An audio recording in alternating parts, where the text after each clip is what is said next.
묵상기도하심으로 새벽 예배를 시작하겠습니다. 하나님 감사합니다. 간밤에도 주님의 품에 우리를 품어주시고 새날을 주셔서 예비케 하심을 감사합니다. 우리의 생명도 우리의 건강과 안전도 모두가 주님의 손에 있사오니 주님이 주의 지팡이와 막대기로 인도하시고 보호하여 주옵소서. 오늘 이 하루도 우리의 모든 인생의 짐과 문제들을 온전히 주께 맡기오니 주님이 담당해 주시고 세상이 줄 수 없는 참된 평강과 안식으로 인도하시며 응답하여 주옵소서. 이 하루를 온전히 주께 부탁드리며 예수님의 이름을 의지하여 간절히 기도하옵나이다. 아멘. 찬송 393장 드리겠습니다. 오 신실하신 주 내 아버지여, 늘 함께 계시니 두려움 없네. 그 사랑 변찮고 날 지키시며 어제나 오늘이 한결같네. 오 신실하신 주, 오 신실하신 주, 날마다 자비를 베푸시며 일용할 모든 것 내려주시니 오 신실하신 주 나의 구주. 봄철과 또 여름 가을과 겨울 해와 달 별들도 다 주의 것. 만물이 주 영광 드러내도다. 신실한 주 사랑 나타내네. 오 신실하신 주, 오 신실하신 주, 날마다 자비를 베푸시며 일용할 모든 것 내려주시니 오 신실하신 주 나의 구주. 내 죄를 사하여 아니하시고 주 친히 오셔서 인도하네. 오늘의 힘되고 내일의 소망, 주만이 만복을 내리시네. 오 신실하신 주, 오 신실하신 주, 날마다 자비를 베푸시며 일용할 모든 것 내려주시니 오 신실하신 주 나의 구주. 아멘. 오늘 이 시간에 주시는 살아계신 하나님의 말씀은 신약성경 누가복음 9장 1절에서 17절의 말씀입니다. 예수께서 12제자를 불러 모으사 모든 귀신을 제어하고 병을 고치는 능력과 권위를 주시고 하나님의 나라를 전파하며 앓는 자를 고치게 하려고 내보내시며 이르시되 여행을 위하여 아무것도 가지지 말라. 지팡이나 배낭이나 양식이나 돈이나 두벌옷을 가지지 말며 어느 집에 들어가든지 거기서 머물다가 거기서 떠나라. 누구든지 너희를 영접하지 아니하거든 그 성에서 떠날 때 너희 발에서 먼지를 떨어버려 그들에게 증거를 삼으라 하시니 제자들이 나가 각 마을에 두루 다니며 곳곳에 복음을 전하며 병을 고치더라.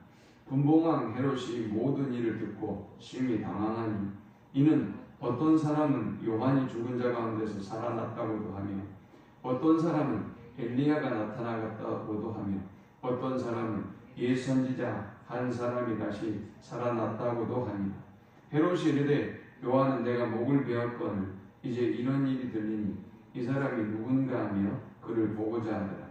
사도들이 돌아와 자기들이 행한 모든 것을 예수께 여쭈니 데리시고 따로 베세다라는 고을로 떠나가셨으나 무리가 알고 따라왔거늘 예수께서 그들을 영접하사 하나님 나라의 일을 이야기하시며 병 고칠 자들은 고치시더라. 날이 저물어 가며 12사도가 나와 여짜오되 무리를 보내어 두루 마을과 촌으로 가서 유하며 먹을 것을 얻게 하소서. 우리가 있는 여기는 빈들이니이다.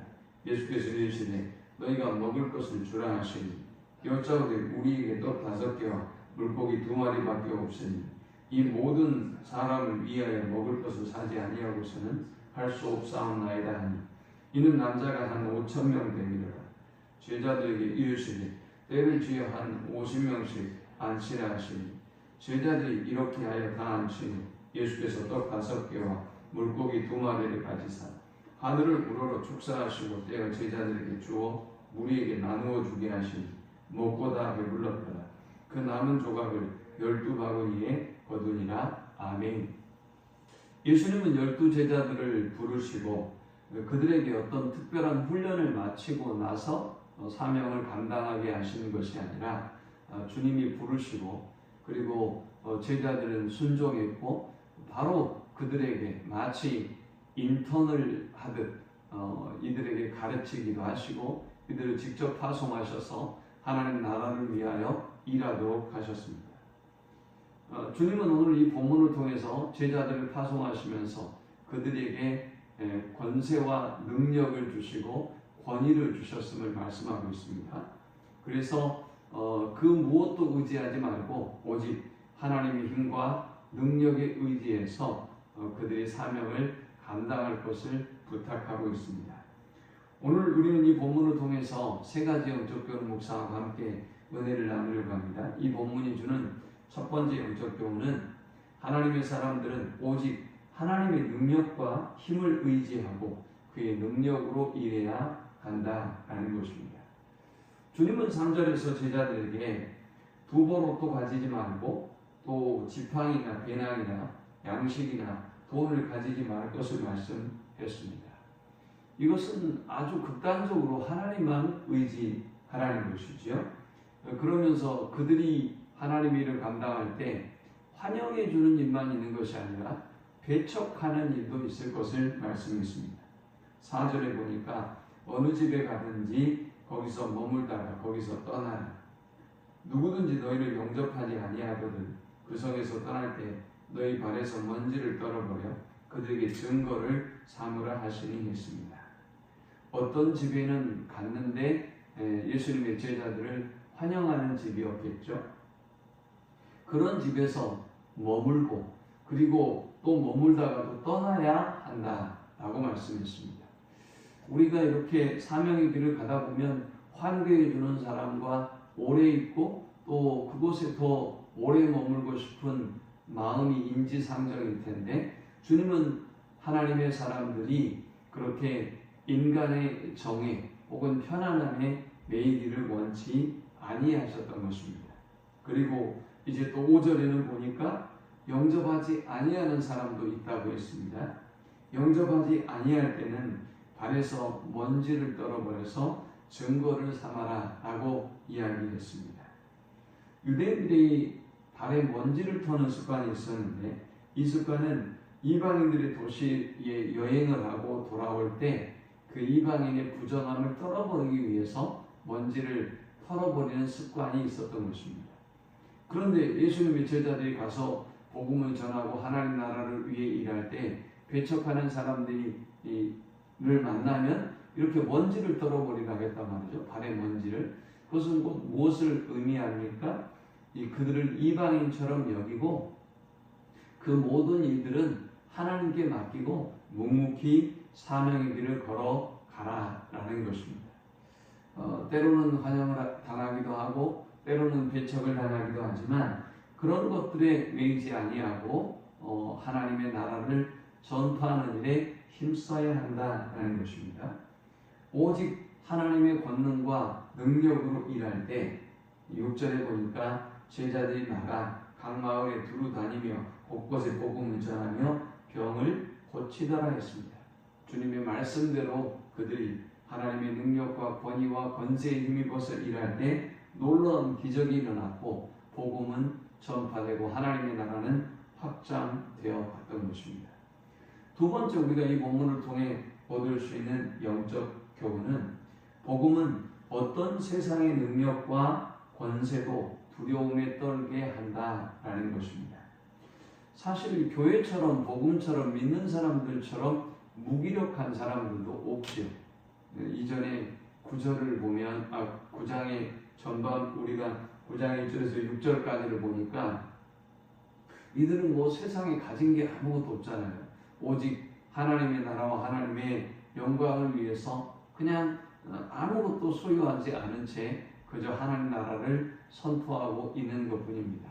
그러니까 세상적으로 본다면 무력하고 초라한 루저들에 불과한 것이죠. 그런데 놀라운 역사가 일어나죠. 하나님의 능력에 의지해서 그들의 본연의 사명인 하나님 나라를 선포하고 예수님에 대해서 증언하자 어떤 일이 벌어졌습니까? 헤로드 왕에게 이 소문이 들려졌습니다.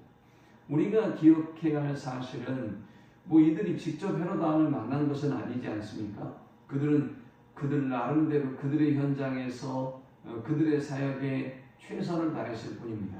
그런데 놀랍게도 이 소문이 헤롯 왕에게 들려졌던 것입니다. 우리가 복음을 전할 때 어느 곳에서 어떤 모습으로든지 복음을 전할 때 이 복음이 이렇게 우리가 전혀 예상하지 못했던 사람들에게까지 들려진다는 사실을 우리는 기억해야 하는 것입니다. 그래서 우리가 하나님 나라를 선포하는 일을 위해서 최선을 다해야 하는 것입니다. 여기 헤롯이 이 모든 일을 듣고 심히 당황했다고 했는데 여기 당황했다고 하는 말은 정신을 잃어버린 상태를 의미하는 것입니다. 그는 두려움에 빠졌습니다. 그리고 정신을 잃어버렸습니다. 8절의 말씀은 참 의미심장합니다. 어떤 사람은 엘리야가 나타났다고도 하며 어떤 사람은 옛 선지자 한 사람이 다시 살아났다고도 합니다. 이것은 지금 헤롯 왕이 세례 요한을 죽였기 때문에 이제 거기에 대한 두려움이 공포가 있었던 것입니다. 그로 인하여 죄책감을 느끼고 있는 것입니다. 그런데 저는 중요한 게 이 8절의 내용이라고 생각해요. 예수님의 제자들이 무엇을 했던가, 무엇을 전했던가를 알 수 있는 굉장히 중요한 대목이죠. 어떤 사람은 엘리야가 나타났다고도 하며 예수님에 대한 말씀이지 않습니까? 어떤 사람은 옛 선지자 한 사람이 다시 살아났다고도 함이라 했습니다.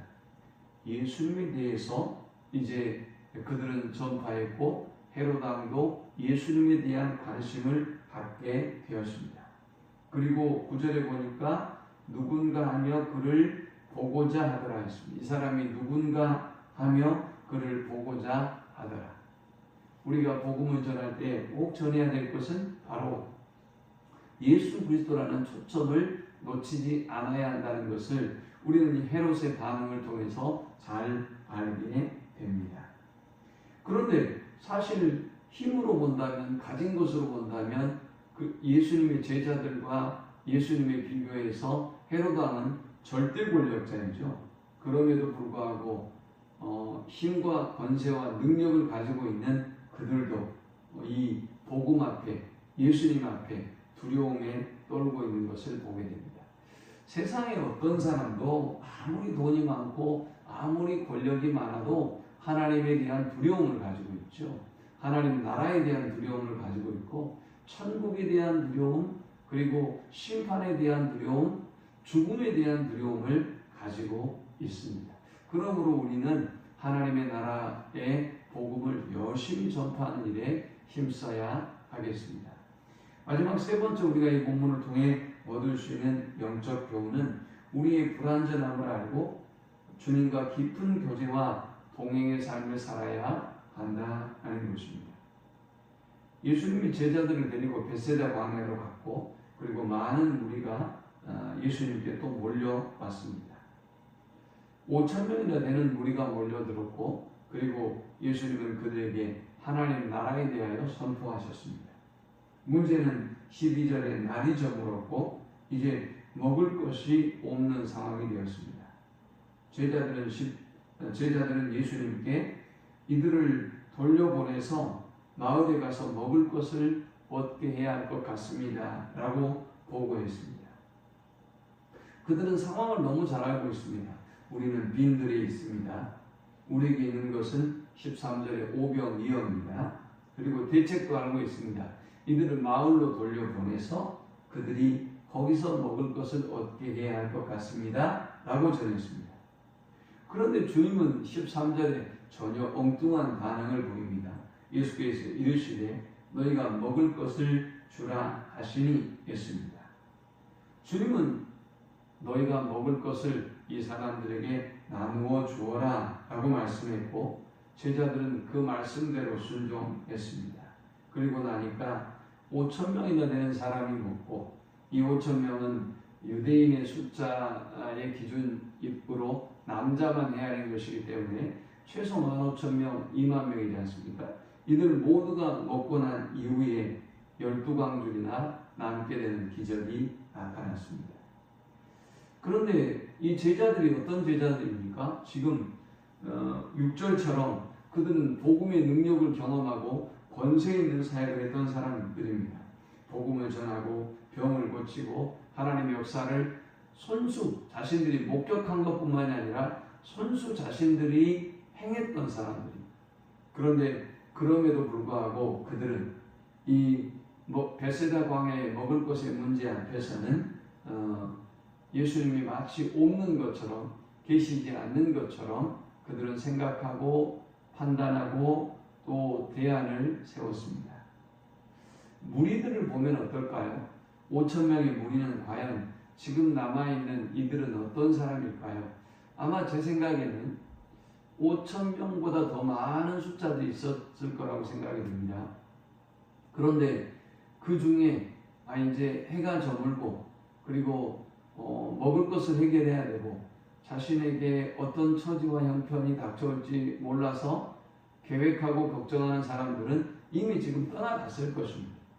그러면 지금 남아있는 이 5,000명은 어떤 사람들일까요? 아마 그 모든 것들보다 주님과 함께하며 혹은 주님의 말씀을 듣는 것이 훨씬 귀하다고 생각하는 사람들만 남았을 것입니다.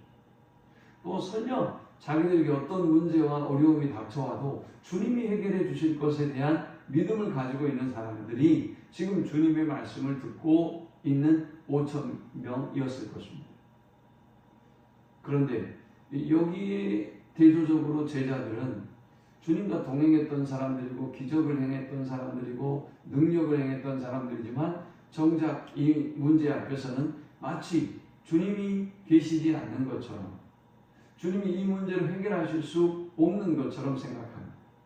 사람이 얼마나 되고 우리에게 가진 것은 얼마가 있으며 그리고 어떻게 해야 우리가 이 문제를 해결할 수 있는 방법에 대한 대안을 세우고 계획하면서도 그들은 지금 주님을 그 사건 가운데 개입시키지 못하고 있습니다. 제자들임에도 불구하고 끊임없이 기적과 능력을 행하고 있는 그들임에도 불구하고 이렇게 한계가 드러나는 것이죠. 이것은 우리 역시 마찬가지라고 생각해요. 우리가 성도로 부르심을 받고 하나님의 일꾼으로 부르심을 받고 그 사명의 길을 걸어가지만 때로 어떤 문제 앞에서 우리 연약함과 한계를 끊임없이 발견하게 됩니다. 그렇다면 우리가 어떻게 이 문제를 극복할 수 있을까? 우리는 모든 순간, 모든 일에 우리가 주님을 초대하고 또 주님께 맡겨드리고 주님과 깊은 교제와 만남이 있을 때 주님과 동행하는 삶을 살 때 이러한 위기를 극복하며 나아갈 수 있을 것입니다. 오늘 우리가 만나는 어떤 상황에서도 모든 문제와 상황들을 하나님께 온전히 맡겨드리고 우리의 불완전함을 인정하고 하나님과 깊은 교제와 관계를 통해서 문제를 해결하고 승리하며 나아가는 우리 모두가 되시기를 축원합니다. 하나님 감사합니다. 우리는 끊임없이 우리의 한계와 연약함을 봅니다. 그럼에도 불구하고 우리를 사랑하셔서 제자들에게 권세와 권위와 능력을 주셨던 것처럼 세상이 두려움에 떨만한 복음과 힘과 은혜를 주셨던 것처럼 우리도 그런 동일한 은혜와 권세와 능력을 주신 줄 믿고 감사합니다. 주님, 우리는 여전히 불안하며 우리는 여전히 불완전한 문제들 가운데 두려움에 떱니다. 주여 우리를 불쌍히 여겨주시고 우리의 모든 순간 모든 일에 주님이 개입하시고 일하시며 역사하여 주옵소서. 우리의 모든 생애 가운데 하나님이 함께 하시고 하나님이 도우셨다고 간증할 수 있는 삶이 되도록 축복하여 주옵소서. 예수님의 이름으로 기도합니다. 아멘. 지금은 우리 주 예수 그리스도의 크신 은혜와 성부 하나님의 그 크신 사랑과 성령의 인도 교통 충만케 하심, 오직 모든 일과 모든 순간에 하나님을 초대하고 하나님의 능력으로 승리하는 삶을 살기를 소망하는 주의 자녀들의 머리 위에 이제로부터 영원토록 함께 있을지어다. 아멘.